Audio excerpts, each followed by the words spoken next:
Waalaikumsalam. Assalamualaikum wabarakatuh. Selamat malam Assalamualaikum semuanya. wabarakatuh. Malam. Oke, jadi malam ini itu adalah malam pertemuan kita yang kedua ya, minggu kedua. Jadi untuk mengulang pelajaran minggu lalu, saya mau tanya sedikit. Nah, minggu lalu kan saya bahas tuh sedikit tentang pengantar RPL ataupun software engineering. Nah, kira-kira apa itu RPL? Rekayasa perangkat lunak. Ya, itu kepanjangannya, Melda.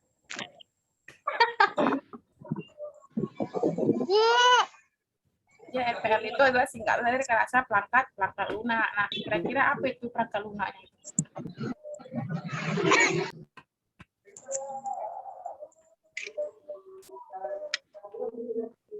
Apa? Kan ada saya jelaskan minggu lalu di slide. Kalau yang lupa bisa dibuka slide-nya.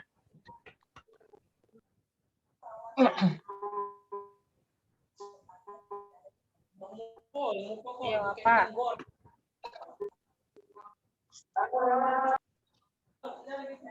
Slide-nya nggak pernah dibuka. Biar aja lah, Bu. Itu aja.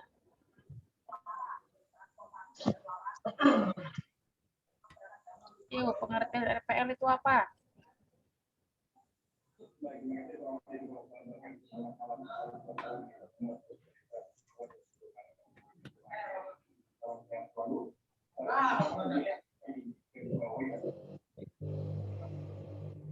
Yuk, cepat dijawab. Cepat selesai. Biar malam mingguan.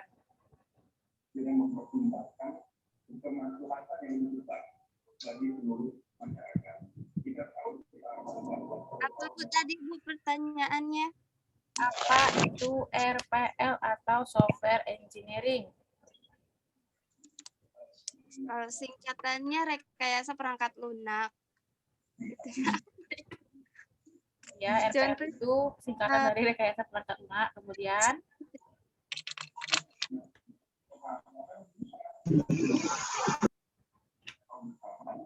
nah, jadi RPL itu tuh kalau bisa dibilang sebagai ilmu yang membahas tentang aspek produksi perangkat lunak. Nah, mulai dari awal sampai tahap akhir. Nah, tahap awalnya apa? Tahap awalnya adalah analisa kebutuhannya, sampai dengan pengujian sistemnya, bahkan sampai ke maintenance ataupun perawatannya. Nah, jadi jenis-jenis perangkat lunak itu sendiri ada dia untuk perangkat lunak sistem seperti sistem operasi, itu juga termasuk perangkat lunak ataupun software. Kemudian penerjemahan bahasa program. Nah, jadi fungsi daripada RPL itu sendiri adalah memperoleh biaya produksi perangkat lunak yang lebih murah. Nah, kalau kalian ingin membuat sebuah perangkat lunak ataupun sistem operasi, itu mau yang murah atau yang mahal? Inginnya yang murah atau yang mahal? Yang mahal Bu. Pasti pengen yang murah kan? Murah. Kalau buatnya pengen biaya yang murah, tapi kalau kita jual pengennya yang mahal. Mahal. Kan? Nah, kemudian dengan adanya si RPL ini sendiri itu menghasilkan perangkat lunak yang punya kinerja tinggi. Kenapa? Karena kita tahu nih kira-kira kita analisa dulu apa nih masalah yang mau dibuat. Atau kira-kira sistem seperti apa nih yang akan kita bangun. Dianalisa dulu, kemudian dirancang, baru di coding. Ada nggak yang di coding dulu baru dirancang? Misalnya nih kalian buat program pakai Visual Basic. Nah, itu kira-kira kalian coding dulu atau kalian rancang dulu? Rancang dulu, Bu. Pasti dirancang dulu kan, kemudian di coding, baru di uji coba kan, bisa tidaknya kan. Nggak mungkin dia di coding dulu, pasti dirancang terlebih dahulu. Masa apa itu? Nah, oke, saya akan share materi untuk hari ini. Jadi, adapun materi hari ini adalah tentang model proses pengembangan perangkat lunak.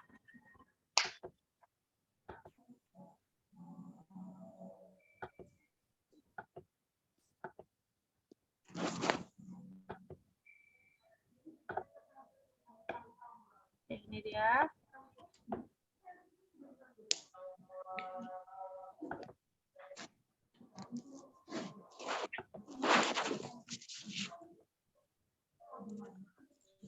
Ini saya masukin sudah lama juga ketinggalan ya.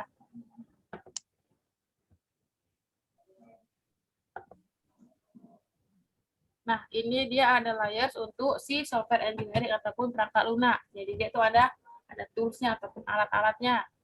Ada metodenya, ada prosesnya, ada kualitas ataupun kualitasnya. Nah, di sini kita akan bahas beberapa metode yang ada di perangkat lunak. Nah, ini yang pertama.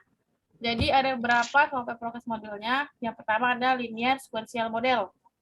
Kemudian ada waterfall model, ada V model, ada rat model, prototyping model, dan lain sebagainya. Jadi ini beberapa daripada si model proses.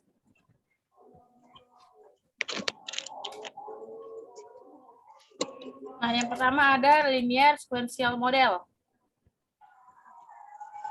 Nah, jadi di sini pada linear sequential model itu dia ada tahapan-tahapannya seperti analisis, desain, kode, dan tes. Nah, jadi seperti yang saya bilang di awal tadi, bahwasannya harus dianalisa dulu kebutuhannya. Apa yang dibutuhkan, sistem apa yang mau dirancang. Nah, setelah dianalisa, kemudian didesain. Setelah desainnya selesai, barulah kalian lakukan sebuah pengkodingan. Nah, setelah codingan selesai, baru dites. Setelah itu, ada dia waterfall model. Nah, waterfall model ini berarti dia itu model yang berbentuk seperti air terjun. Waterfall kan air terjun kan? Maka dia dari atas ke bawah. Nah, jadi waterfall model ini adalah sebuah pendekatan pengembangan perangkat lunak yang sistematik dan sekuensial. Nah, waterfall model juga sering disebut sebagai classic life cycle. Jadi waterfall model ini udah lama dikembangkan, tapi sampai sekarang masih dipakai. Kenapa? Karena dia itu dianggap sesuai dengan keadaan sekarang. Nah, jadi waterfall model ini juga bisa dikombinasikan dengan model-model yang lain. Nah, jadi ada pun tahapan-tahapan dari waterfall model ini. Yang pertama itu adalah tahapan analisis, atau tahapan recruitment definition. Kemudian ada dia tahapan sistem dan software design. Nah, jadi di sini tahap kedua ini itu adalah tahap desainnya. Kemudian ada tahap implementasi and unit testing, atau dia di sini dia masuk ke pengkodingan. Kemudian integer action and system testing. Nah, di sini dia masuk ke pengujian. Setelah pengkodingan atau pengkodean, maka masuk dia ke pengujian. Nah, selanjutnya adalah operation and maintenance, pengoperasian dan perawatan. Jadi di waterfall ini dia jelas ya, dari mulai analisanya sampai dengan perawatannya.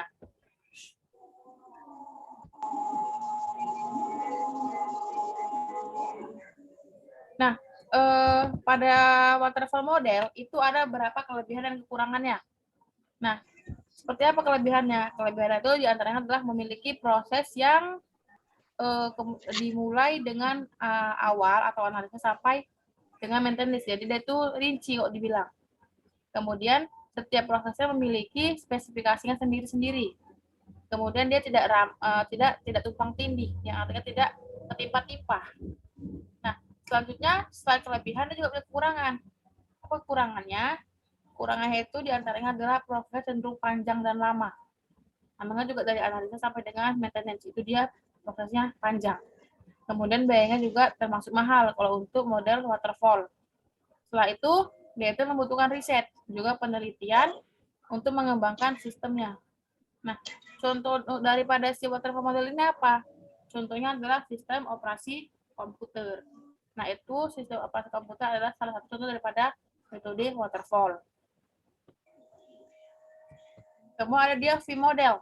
Nah, V model ini adalah sebuah model SDLC yang eksekusinya per fase. Fasenya itu dilakukan secara sequential dalam bentuk V. Namanya adalah V kan, V model. Maka dia bentuk hurufnya huruf V. Nah, V model ini adalah sebuah perpanjangan dari model waterfall. Jadi kalau dibilang ini adalah pengembangan daripada si metode waterfall, yang mana didesain berdasarkan hubungan antara tahap pengujian antar fase. Nah, ini berarti bahwa untuk setiap fase dalam satu siklus ada tahap pengujiannya. Jadi tahap pengujiannya itu dilakukan secara langsung. Nah, sama seperti model waterfall, model ini merupakan model yang menerapkan tingkat kedisiplinan yang sangat tinggi, di mana fase selanjutnya tidak dapat dimulai sebelum fase sebelumnya. Jadi, misalnya ada 5 langkah nih, 5 langkah dalam metode V-model, misal. Nah, jadi nggak bisa kalian langsung ke tahap 2 sebelum kalian ada tahap awal. Jadi nggak bisa kalian ke tahap desain sebelum kalian masuk ke tahap analisa. Jadi, analisa dululah baru bisa kalian masuk ke tahap desain. Jadi nggak bisa lompat-lompat, dia harus berurut. Nah, seperti ini bentuknya. Jadi dia dari langkah 1 harus ke langkah 2. Dari analisa baru bisa ke desain sistemnya. Baru masuk ke program desainnya. Nggak bisa dia langsung ke sistem desain atau program desain, kemudian baru ke analisanya. Atau udahlah Bu, aku pening nengok programnya, udah langsung aja lah aku ke coding, atau langsung aja lah aku ke testing. Apa yang mau dites? Sementara programnya belum selesai di coding, sementara belum selesai di desain. Jadi dia harus berurutan dari mulai rekrutmen analisa sampai dengan si maintenance-nya. Nah, jadi pada analisa pertama ini itu fase pertama di mana semua informasi yang ada sesuai dengan kebutuhannya itu, informasi kebutuhan pengembangannya itu dapat dari customer. Jadi jika kalian ingin membuatkan nih, kalian ingin jadi programmer misalnya. Nah, jadi analisanya ini kalian dapat semuanya info dari dari customer. Mau seperti apa customer-nya tadi untuk sistem yang mau dibuat. Jadi tanya dulu ke customer-nya sebelum kalian membuat desainnya. Setelah kalian dapat informasi dari customer, maka bisa kalian bangun sebuah sistemnya. Nah, selanjutnya ada dia Rapid Application Development atau RAD model. Nah, ini juga diadaptasi daripada waterfall. Yang mana di sini itu adaptasi dari waterfall yang menekankan siklus pengembangan perangkat lunak yang sangat pendek. Kemudian menggunakan pendekatan konstruksi berbasis komponen, serta waktu sistemnya itu butuh waktu 60 sampai dengan 90 hari. Nah, ini untuk RAD model diagramnya. Ada tim 1, ada tim 2, ada tim 3. Jadi hampir sama ya antara 1, 2, 3 untuk setiap prosesnya. Ada dia business modeling, ada data modeling, progress modeling, application generation, dan testing, dan turnover. Jadi sama antara 1, 2, dan 3. Ini dikerjakan selama kurang lebih 60 sampai 90 hari rata-ratanya. Nah, untuk fasenya sendiri ada dia bisnis model. Nah, yang mana memodelkan fungsi-fungsi bisnis untuk menjawab pertanyaan-pertanyaannya. Misalnya, informasi apa yang akan mengerjakan fungsi tersebut, atau data modelingnya. Nah, ada informasinya definisikan pada fase bisnis modeling seperti apa. Itu dia. Selanjutnya ada dia prototyping model. Nah, prototyping model ini biasanya dipakai jika sistem mempunyai risiko tinggi, tidak jelas permasalahannya. Jadi, kalau ada misalnya kayak error tinggi, nah itu kan nggak jelas masalahnya apa, maka dipakailah prototyping model. Nah, kemudian lebih fokus pada perancangan dialog user komputer. Sistem diminati oleh banyak pemakai. Kemudian mencari kesepakatan. User ingin cepat selesai, dan lain sebagainya. Ini daripada prototyping model. Ini tipe-tipenya ada evolutionary prototyping, yang mana dimulai dari model, kemudian dikembangkan. Setelah dikembangkan, barulah bisa dipakai. Kemudian throwaway prototyping, yang mana hanya dikembangkan sebagai model untuk mencari blueprint aja. Nah, masuk ke evolution prototyping. Jadi di sini ada dia prototyping requirements, ada dia prototyping programmer, baru masuk ke review. Kalau dia oke, dia masuk ke release, selesai. Kalau dia misalnya nggak bisa direview, dia masuk ngulang lagi dari atas. Jadi dia untuk lambang kondisi. Jika iya, dia maka berlanjut. Jika tidak, maka harus mengulang lagi ke atas. Ini juga throwaway prototyping. Nah, tentang prototyping bisa kalian baca. Kemudian di sini ada incremental model. Nah, incremental model itu merupakan gabungan antara model linear sequential dengan prototyping. Nah, kemudian setiap linear sequence menghasilkan produk yang deliverables. Nah, incremental pertama merupakan produk inti atau core yang mengandung persyaratan atau kebutuhan dasar. Nah, ini contoh daripada incremental model. Jadi tetap ya dimulai dengan analisis. Kemudian masuk ke desain. Nah, kemudian ada namanya spiral model. Bisa kalian bayangkan nih bentuk spiral itu seperti apa? Berarti spiral ibaratnya kalian bayangkan seperti bentuk obat nyamuk. Jadi dia lingkaran-lingkaran seperti itu ya.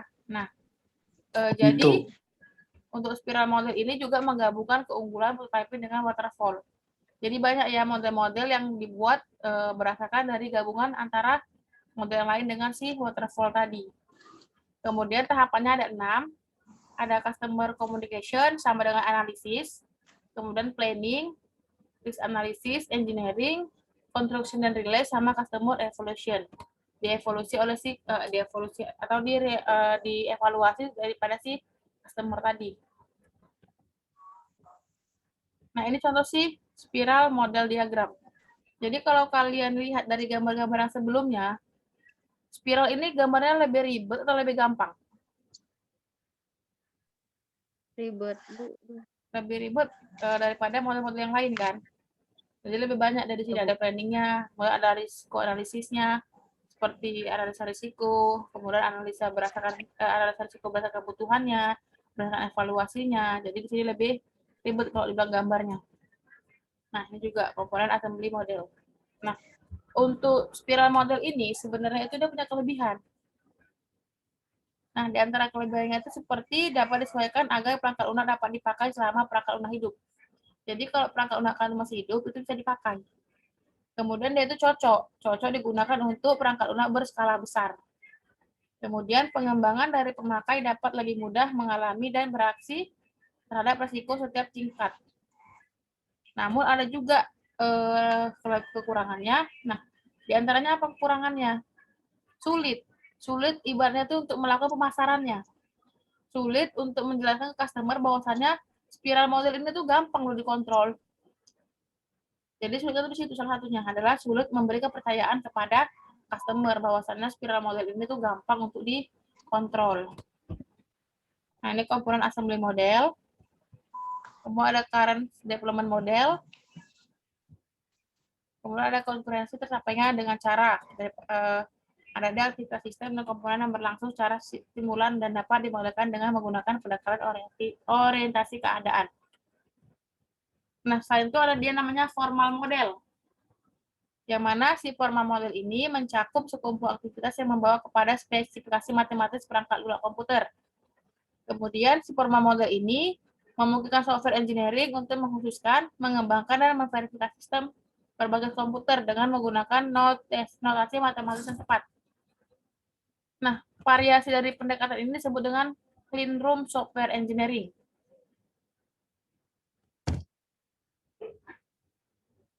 Selanjutnya ada dia fourth generation technique. Nah, jadi kalau pada fourth generation technique ini itu dia terkait dengan penggunaan tools ataupun alat-alatnya. Nah, pengembangan software ini mendefinisikan karakter software secara high level atau level tinggi, secara otomatis akan membangkitkan kode. Nah, jadi itu tadi beberapa pengembangan model daripada perangkat lunak. Jadi yang sering digunakan itu biasanya adalah model waterfall sama prototyping. Itu sih biasanya sering dipakai. Nah, sampai sini ada yang mau tanyakan?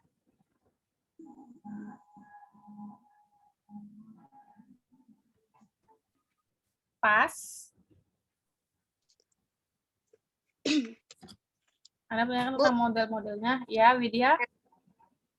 Di antara banyak jenis model ini untuk menganalisis, ini biasa yang sering digunakan yang mana, Bu? Nah, yang saya bilang tadi, biasanya yang sering dipakai adalah prototyping sama waterfall. Itu biasanya yang sering dipakai. Seperti kalian aja lah, ibaratnya ingin membuat, tadi saya bilang kayak ingin membuat VB kan. Nah, itu pasti yang kalian pakai kan mulai dari proses analisis kan. Dari analisis masuk ke desain. Dari desain masuk ke pengkodingan, kemudian masuk ke pengujian. Cuma tadi kekurangannya itu, untuk prototyping dia agak sedikit mahal dibandingkan dengan metode model-model yang lain. Tapi itu lebih gampang. untuk model waterfall-nya sendiri. Yang lain lagi? Oh ya, sambil nunggu silakan lakukan presensi di chat. Ketik nama sama kelasnya aja. Dimas Sampurno. Nanti dulu Kamu lagi makanya. Zoom, kamu lagi makan. Tadi udah saya buat lama kan, maksudnya 7:30 kan bisa tuh maghriban dulu, makan malam dulu. Kan di kontrak kuliah kamu udah sepakati bahwasanya dilarang makan.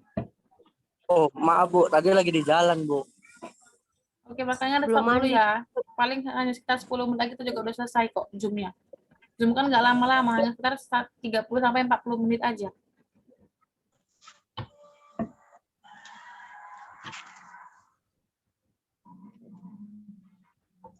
Kalau yang lain aja bisa. Mungkin pun ada juga yang baru pulang kerja langsung dia buka Zoom, belum makan, belum mandi, Iya, dan Bu. segala macam. Jadi Belum mandi. tolong dihargai teman yang lain juga ya. Berapa menit lagi, Bu? Oke, yang lain pertanyaan? Pertanyaannya janganlah berapa menit lagi.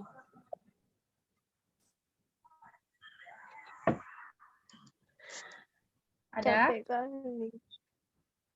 Nggak ada? Pas? Malam Bu. Malam, Belum. Pak. Bu. Malam Bu. Ini saya kalau lihat dari modelnya, model dari macam-macam pengembangan aplikasi ini tergantung dari proyeknya juga ya Bu ya. Iya, Pak. Karena skala kecil, skala besar harus pakai model yang ini. Misalnya kayak seperti spiral ini kan ribet nih. Ya. Pasti banyak ini programmernya ya, software engineering-nya yang kayak seperti risk analyst, ada planning-nya juga ini. Apa tergantung sama project ya Bu ya, untuk menggunakan metode-metodenya ini? Tergantung project iya, kemudian tergantung besarnya yang akan dipakai. Seperti spiral model tadi kan dia kan bisa dipakai untuk perangkat lunak berskala besar. Jadi tentukan juga karena masing-masing juga punya kapasitasnya sendiri-sendiri. Seperti itu.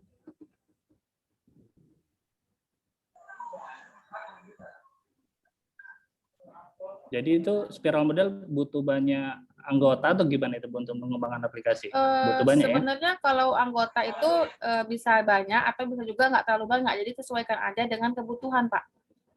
Jadi kalau gitu. ibarat anggotanya pun bisa menghandle untuk banyak kegiatan, itu jadi nggak perlu banyak, hanya bisa sampai misalnya 2-3 orang aja, seperti itu. Tapi kalau memang dia ibaratnya terlalu besar skalanya, bisa juga butuh tim yang banyak juga. Jadi kalau kita ibaratnya buat sistem pun kita nggak bisa bekerja sendiri, pasti misalnya kamu ya bagian analisanya, kamu ya bagian desainnya, aku bagian codingnya, seperti itu. Ya benar. Oke Bu, makasih. Oke Pak. Yang lain? Pas Bu, pas. Pas. Ada tugas nggak Bu hari ini? Ada dong. Siapa tuh nanya? Nanti kalau seandainya tugasnya belum keluar, itu tunggu aja ya. Gawat sekali, Bang. Tugasnya sudah saya jadwalkan, itu akan muncul, saya dulu jam berapa. Nanti tugasnya akan muncul di 20.15. Bu, tugasnya minggu depan dikumpul ya Bu ya? Enggak, besok.